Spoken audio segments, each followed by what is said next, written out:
ஆசிரியர்கள் அனைவருக்கும் வணக்கம்.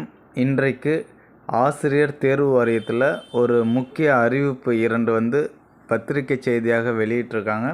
அதை பற்றி தான் இந்த வீடியோவில் பார்க்க போகிறோம். வீடியோக்குள்ளே போகிறதுக்கு முன்னாடி நீங்கள் நம்ம சேனலுக்கு நியூ வியூவராக இருக்கீங்க அப்படின்னா கண்டிப்பாக ஒரு சப்ஸ்கிரைப் பண்ணுங்கள்.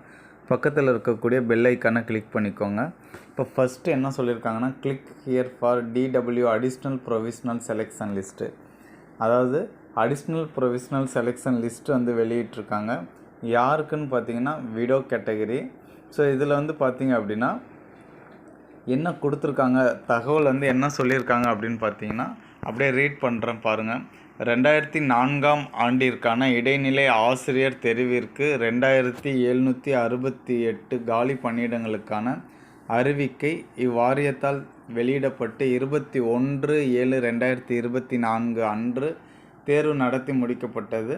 இத்தேர்வில் பணி நாடுனர்கள் பெற்ற மதிப்பெண்கள், கல்வி தகுதி மற்றும் இன சுழற்சியின் அடிப்படையில் தற்காலிக தெரிவர் பட்டியல் 31/5/2025 அன்று வெளியிடப்பட்டது.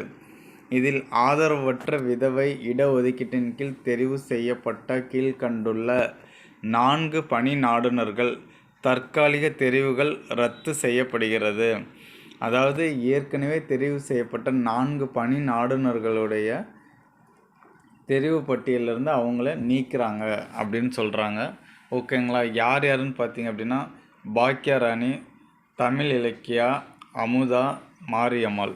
ஓகேங்களா. இந்த 4 பேருக்கு பதில் கூடுதலாக ஒரு 5 பேரை அடிஷ்னலாக சேர்த்துருக்காங்க.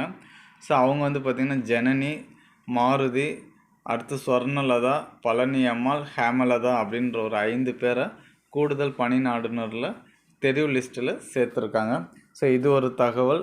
அடுத்தது பார்த்திங்கன்னா என்ன கொடுத்துருக்காங்கன்னா, ரிசல்ட், அதாவது click here for result after certificate verification for differently able. அதாவது சர்டிஃபிகேட் வெரிஃபிகேஷனுக்கு அப்புறம் டிஃப்ரெண்ட்லி ஏபிள்லேருந்து ஒரு லிஸ்ட்டு வெளியிட்டிருக்காங்க. ஸோ அது என்னன்னு பார்த்தீங்கன்னா, ஒரு 63 பேரை ரிஜெக்ட் பண்ணியிருக்காங்க. ஓகேங்களா. ஸோ என்ன காரணம் அப்படின்னு பார்த்தீங்கன்னா, maximum absent list, maximum certificate வெரிஃபிகேஷனில் கலந்துக்காமல் ஆப்சண்ட் ஆகிட்டாங்க.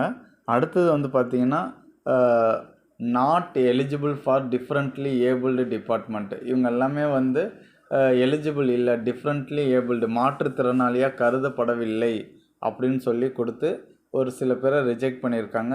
ஸோ மொத்தம் 63 பேரை இந்த மாதிரி ரிஜெக்ட் பண்ணியிருக்காங்க. ஸோ இந்த 2 தகவலை தான் நம்முடைய டிஆர்பி வெப்சைட்டில் இன்றைக்கு வெளியிட்டிருக்காங்க. ஸோ இந்த தகவலை உங்கள்கிட்ட கொண்டு சேர்க்கணுன்றதுக்காக தான் இந்த பதிவு. So thank you to all.